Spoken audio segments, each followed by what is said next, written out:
Hello दोस्तों, नमस्कार। स्वागत है आपका आपके अपने YouTube channel TGT PGT art practice paper पर। दोस्तों, टीजीटी पीजीटी आर्ट से जुड़े महत्वपूर्ण प्रश्नों की सीरीज़ का ये भाग 1 है। अगर वीडियो आपको अच्छा लगता है तो वीडियो को ज़रूर लाइक करें, ज़्यादा से ज़्यादा वीडियो को शेयर करें। यदि चैनल पर नए हैं तो चैनल को सब्सक्राइब करके बेल आइकन को ज़रूर दबाएं, जिससे आने वाले वीडियोस के नोटिफिकेशंस आपको समय पर मिलते रहें। तो चलिए दोस्तों, देर ना करते हुए शुरुआत करते हैं टीजीटी पीजीटी आर्ट से जुड़े महत्वपूर्ण प्रश्नों की सीरीज़ के भाग 1 की। तो हमारा पहला सवाल है, बीरेश्वर सेन का संबंध किस विधा से है? यानी कि बीरेश्वर सेन जो हैं वो कौन हैं? चित्रकार हैं, मूर्तिकार हैं, इतिहासकार हैं या फिर वास्तुकार हैं? तो इस सवाल का सही जवाब है ऑप्शन नंबर ए, चित्रकार। बीरेश्वर सेन एक प्रसिद्ध चित्रकार हैं। आइए चलते हैं अगले सवाल पर। तो सवाल नंबर 2 है, किशनगढ़ शैली के संरक्षक सावंत सिंह की मृत्यु कहाँ हुई थी? किशनगढ़ शैली के जो संरक्षक थे सावंत सिंह, उनकी मृत्यु कहाँ हुई थी? ऑप्शन ए है जयपुर में, ऑप्शन बी है वाराणसी में, ऑप्शन सी है वृंदावन में या ऑप्शन डी मथुरा में। तो दोस्तों, किशनगढ़ शैली के जो संरक्षक थे सावंत सिंह, इनकी मृत्यु वृंदावन में हुई थी। इस सवाल का सही जवाब है ऑप्शन नंबर सी, किशनगढ़ शैली के संरक्षक सावंत सिंह की मृत्यु वृंदावन में हुई थी। आइए चलते हैं अगले सवाल पर। तो हमारा सवाल नंबर 3 है, किसने कांगड़ा शैली को रंगों का महाकाव्य कहा है? किसने कांगड़ा शैली के जो रंग हैं उसको महाकाव्य, कांगड़ा शैली को जो है रंगों का महाकाव्य कहा है? ऑप्शन ए है पर्सी ब्राउन, ऑप्शन बी है आनंद कुमार स्वामी, ऑप्शन सी है संसार चंद्र या ऑप्शन डी मूर क्राफ्ट। तो दोस्तों, मूर क्राफ्ट ने कांगड़ा शैली को रंगों का महाकाव्य कहा है। ऑप्शन डी सही जवाब है। कांगड़ा शैली को रंगों का महाकाव्य कहने वाले मूर क्राफ्ट थे। तो ऑप्शन नंबर डी इस सवाल का सही जवाब है। आइए चलते हैं अगले सवाल पर। तो हमारा सवाल नंबर 4 है, पंच परमेश्वर की प्रतिमा किस गुफा में स्थित है? पंच परमेश्वर की प्रतिमा किस गुफा में स्थित है? ऑप्शन ए है अजंता में, ऑप्शन बी है एलोरा में, ऑप्शन सी है एलिफेंटा में या ऑप्शन डी भीमबेटका में। तो दोस्तों, पंच परमेश्वर की जो गुफा है वो एलिफेंटा गुफा महाराष्ट्र में स्थित है। इस सवाल का सही जवाब है option number C. Option number C, Elephanta गुफा में स्थित है पंच परमेश्वर की प्रतिमा। आइए चलते हैं अगले सवाल पर। तो हमारा सवाल नंबर 5 है, स्टैच्यू ऑफ यूनिटी किसके द्वारा निर्मित कलाकृति है? यानी कि स्टैच्यू ऑफ यूनिटी को किसने बनाया है? ऑप्शन ए है लक्ष्मा गौड़ ने, ऑप्शन बी है रामबी सुतार, ऑप्शन सी है कृष्ण खन्ना या ऑप्शन डी एन रिमसन। तो स्टैच्यू ऑफ यूनिटी के जो निर्माणकर्ता हैं वो रामबी सुतार हैं। इस सवाल का ऑप्शन बी सही जवाब है। रामबी सुतार के द्वारा निर्मित की गई है स्टैच्यू ऑफ यूनिटी, जो सरदार वल्लभ भाई जी की प्रतिमा है। आइए चलते हैं अगले सवाल पर। तो हमारा सवाल नंबर 6 है, एलोरा की किस गुफा को कैलाश मंदिर कहा जाता है? यानी कि एलोरा की कौन सी गुफा है जिसमें कैलाश मंदिर स्थित है? ऑप्शन ए है 16वीं गुफा, ऑप्शन बी है 9वीं, ऑप्शन सी है 14वीं या ऑप्शन डी 29वीं। एलोरा की कौन सी गुफा है जिसे कैलाश मंदिर कहा जाता है? तो इसका सही जवाब है ऑप्शन नंबर ए, एलोरा की 16 नंबर की जो गुफा है उसमें स्थित है कैलाश मंदिर। एलोरा की 16वीं नंबर गुफा में कैलाश मंदिर स्थित है। आइए चलते हैं अगले सवाल पर। तो हमारा सवाल नंबर 7 है, कला में हम ईश्वर द्वारा निर्मित सृष्टि को ही सत्यापित करते हैं। कला में हम ईश्वर द्वारा निर्मित सृष्टि को ही सत्यापित करते हैं, ये कथन किसका है? ऑप्शन ए है रस्किन का, ऑप्शन बी है अरस्तु का, ऑप्शन सी है प्लेटो का, या ऑप्शन डी बामगार्टन का। तो कला में हम ईश्वर द्वारा निर्मित सृष्टि को ही सत्यापित करते हैं, ऐसा कहने वाले थे प्लेटो। इस सवाल का सही जवाब है ऑप्शन नंबर सी। प्लेटो के द्वारा कहा गया था कला में हम ईश्वर द्वारा निर्मित सृष्टि को ही सत्यापित करते हैं। आइए चलते हैं अगले सवाल पर। हमारा सवाल नंबर 8 है, इंडियन स्कल्पचर एंड आइकोनोग्राफी पुस्तक के लेखक कौन हैं? पुस्तक का नाम है इंडियन स्कल्पचर एंड आइकोनोग्राफी। इस पुस्तक के लेखक पूछे गए हैं कौन हैं? ऑप्शन ए है इरविंग स्टोन, ऑप्शन बी है गणपति बी स्थापति, ऑप्शन सी है अल्बर्ट ड्यूरर, या ऑप्शन डी कॉलिंगवुड। तो इंडियन स्कल्पचर एंड आइकोनोग्राफी नाम की जो पुस्तक है वो गणपति बी स्थापति के द्वारा लिखी गई है। इस सवाल का सही जवाब है option number B. Ganapati B Sthapati के द्वारा पुस्तक लिखी गई है इंडियन स्कल्पचर एंड आइकोनोग्राफी। आइए चलते हैं अगले सवाल पर। तो हमारा सवाल नंबर 9 है, शीतेंद्रनाथ मजूमदार के द्वारा चित्रित पहला चित्र कौन सा था? शीतेंद्रनाथ मजूमदार के द्वारा चित्रित पहला चित्र कौन सा था? ऑप्शन ए है राधा का अभिसार, ऑप्शन बी है रासलीला, ऑप्शन सी है निमाई और सनातन, ऑप्शन डी है ध्रुव की तपस्या। तो दोस्तों शीतेंद्रनाथ मजूमदार के द्वारा जो पहला चित्र चित्रित किया गया था वो था ध्रुव की तपस्या। तो इस सवाल का सही जवाब है option number D. Option number D Dhruv की तपस्या जो चित्र था वो शीतेंद्रनाथ मजूमदार के द्वारा चित्रित पहला चित्र था। आइए चलते हैं अगले सवाल पर। हमारा सवाल नंबर 10 है, अंग्रेजों द्वारा किए गए क्रूर अत्याचारों को बयां करती डीपी राय चौधरी द्वारा निर्मित मूर्ति शिल्प जिसका नाम है शहीद स्मारक कहाँ स्थित है? डीपी राय चौधरी के द्वारा निर्मित की गई है शहीद स्मारक नाम की मूर्ति, ये कहाँ स्थित है? ऑप्शन ए है नई दिल्ली में, ऑप्शन बी है पटना में, ऑप्शन सी है चेन्नई में, या ऑप्शन डी कोलकाता में। तो दोस्तों इस सवाल का सही जवाब है ऑप्शन नंबर बी, पटना में। पटना में स्थित है डीपी राय चौधरी द्वारा निर्मित शहीद स्मारक नाम की मूर्ति। आइए चलते हैं अगले सवाल पर। तो हमारा सवाल नंबर 11 है, बसोहली किस नदी घाटी में स्थित है? बसोहली जो है वो किस नदी घाटी में स्थित है? ऑप्शन ए है सतलज, ऑप्शन बी है गंगा, ऑप्शन सी है रावी, या ऑप्शन डी चिनाब। तो दोस्तों जो बसोहली है वो रावी नदी घाटी में स्थित है, इसलिए इस सवाल का सही जवाब है ऑप्शन नंबर सी, रावी नदी घाटी में स्थित है बसोहली। आइए चलते हैं अगले सवाल पर।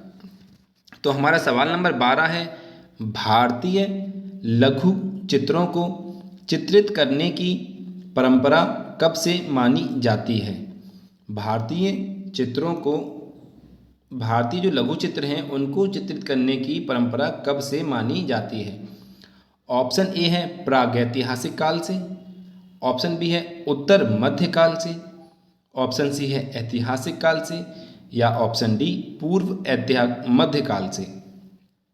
तो दोस्तों इस सवाल का जो सही जवाब है वो है ऑप्शन नंबर डी, पूर्व मध्यकाल से ये परंपरा चली आ रही है भारतीय लघु चित्रों को चित्रित करने की। भारतीय लघु चित्रों को चित्रित करने की जो परंपरा है ये पूर्व मध्यकाल से प्रारंभ हुई थी। आइए चलते हैं अगले सवाल पर। तो हमारा सवाल नंबर 13 है, एमएफ हुसैन को किस वर्ष पद्म विभूषण पुरस्कार प्रदान किया गया? एमएफ हुसैन यानी कि मकबूल फिदा हुसैन को किस वर्ष पद्म विभूषण पुरस्कार प्रदान किया गया? ऑप्शन ए है 1991 में, ऑप्शन बी है 1981 में, ऑप्शन सी है 1959 में, या ऑप्शन डी 1967 में। तो दोस्तों मकबूल फिदा हुसैन को जो पद्म विभूषण पुरस्कार प्रदान किया गया था वो 1991 में प्रदान किया गया था। इस सवाल का सही जवाब है ऑप्शन नंबर ए, मकबूल फिदा हुसैन को पद्म विभूषण 1991 में प्रदान किया गया था। आइए चलते हैं अगले सवाल पर। तो सवाल नंबर 14 है, भारतीय चित्रकला का इतिहास नामक पुस्तक की रचनाकार कौन है? पुस्तक का नाम है भारतीय चित्रकला का इतिहास। इस पुस्तक के लेखक का नाम पूछा गया है, कौन है? ऑप्शन ए है E.B. हैबल, ऑप्शन बी है डॉक्टर जगदीश गुप्त, ऑप्शन सी है स्टुअर्ट पिगार्ट, ऑप्शन डी है रामचंद्र शुक्ल। तो इस सवाल का जो सही जवाब है वो option number B. Option number B doctor Jagdish Gupt के द्वारा लिखी गई है पुस्तक भारतीय चित्रकला का इतिहास। आइए चलते हैं अगले सवाल पर। तो हमारा सवाल नंबर 15 है, इनमें से कौन चित्रकार है? इनमें से कौन चित्रकार है? ऑप्शन ए है शंखु चौधरी, ऑप्शन बी है F.N. सूजा, ऑप्शन सी है E.B. हैबल और ऑप्शन डी है विनय पांडुरंग। तो इस सवाल का जो सही जवाब है वो है ऑप्शन नंबर बी। F.N. सूजा जो हैं वो एक चित्रकार हैं, बाकी सभी जो हैं ये सब मूर्तिकार हैं, और जबकि ये E.B. हैबल जो हैं ये कला समीक्षक और कला इतिहासकार हैं। शंखु चौधरी और विनय पांडुरंग जो हैं ये मूर्तिकार हैं, E.B. हैबल जो हैं ये कला समीक्षक हैं। फिलहाल इस सवाल का जो सही जवाब है वो है ऑप्शन नंबर बी, F.N. सूजा जो हैं वो चित्रकार हैं। आइए चलते हैं अगले सवाल पर। तो हमारा सवाल नंबर 16 है, कौन सा कलाकार 1980 ईस्वी में तंजानिया के दार ए सलाम विश्वविद्यालय में प्रोफेसर नियुक्त हुआ? कौन सा कलाकार था जो 1980 ईस्वी में तंजानिया अफ्रीका में दार ए सलाम जो नाम का विश्वविद्यालय था उसमें प्रोफेसर नियुक्त हुए थे? तो ऑप्शन ए है शंखु चौधरी, ऑप्शन बी है G.R. संतोष, ऑप्शन सी है D.P. राय चौधरी या ऑप्शन डी राम किंकर बैज। तो इस सवाल का जो सही जवाब है वो है शंखु चौधरी, यानी कि option number A. Option number A जो शंखु चौधरी हैं ये 1980 ईस्वी में तंजानिया के दार ए सलाम विश्वविद्यालय में प्रोफेसर नियुक्त किए गए थे। आइए चलते हैं अगले सवाल पर। तो हमारा सवाल नंबर 17 है, किस मंदिर को हिमालयी पिरामिड भी कहा जाता है? यानी कि कौन सा मंदिर है जिसको हिमालयी पिरामिड भी कहा जाता है? ऑप्शन नंबर ए है महाबलीपुरम का मंदिर, ऑप्शन बी है 64 योगिनी मंदिर, ऑप्शन सी है मशरूम मंदिर या ऑप्शन डी लोटस मंदिर। तो किस मंदिर को हिमालयी पिरामिड कहा जाता है? तो मशरूम मंदिर को हिमालयी पिरामिड भी कहा जाता है। इस सवाल का सही जवाब है option number C. Option number C में लिखा हुआ है कि मशरूम मंदिर को हिमालयी पिरामिड भी कहा जाता है। आइए चलते हैं अगले सवाल पर। तो हमारा सवाल नंबर 18 है, रसिक प्रिया और भागवत पुराण के चित्र किसने बनाए थे? रसिक प्रिया और भागवत पुराण के जो चित्र हैं उनको किसने चित्रित किया था? ऑप्शन ए है मनकू, ऑप्शन बी है राजा रवि वर्मा, ऑप्शन सी है नैनसुख या option D परखू।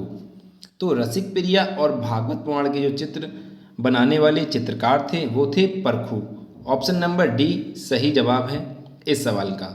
Option number D परखू के द्वारा रसिक प्रिया और भागवत पुराण के चित्रों को चित्रित किया गया था। आइए चलते हैं अगले सवाल पर। तो हमारा सवाल नंबर 19 है, किस रंग की कंपन गति सबसे ज़्यादा होती है? कौन सा रंग है जिसकी कंपन गति सबसे ज़्यादा होती है?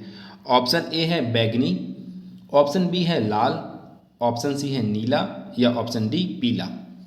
तो इस सवाल का सही जवाब है ऑप्शन नंबर ए, बैगनी रंग की कंपन गति सबसे ज़्यादा होती है। आइए चलते हैं अगले सवाल पर। तो हमारा सवाल नंबर 20 है, पोत क्या है?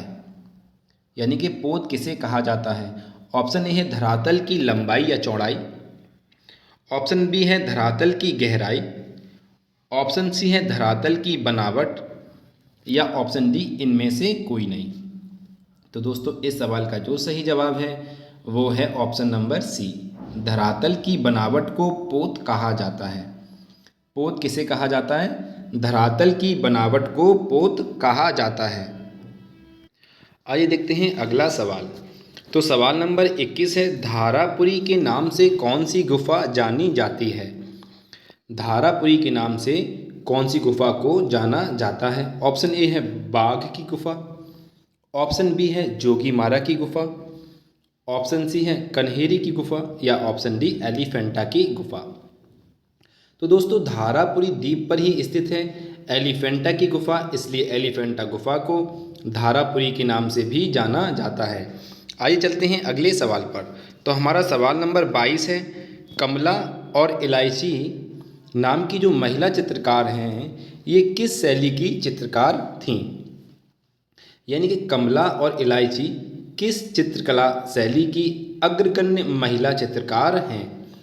ऑप्शन ए है बूंदी शैली की, ऑप्शन बी है नाथद्वारा शैली की, ऑप्शन सी है किशनगढ़ शैली की या ऑप्शन डी मेवाड़ शैली की। तो दोस्तों इस सवाल का जो सही जवाब है वो है ऑप्शन नंबर बी, नाथद्वारा शैली की जो अग्रगण्य महिला चित्रकार थीं वो कमला और इलायची थीं। आइए चलते हैं अगले सवाल पर। तो हमारा सवाल नंबर 23 है, ललित कलाएं कितनी होती हैं? ललित कलाएं कितनी होती हैं? ऑप्शन ए है 6, ऑप्शन बी है 8, और ऑप्शन जो सी है वो है 64 और ऑप्शन डी है 5। तो ललित कलाएं सभी जानते हैं कि 5 प्रकार की होती हैं, इसलिए इस सवाल का सही जवाब है ऑप्शन नंबर डी। आइए चलते हैं अगले सवाल पर।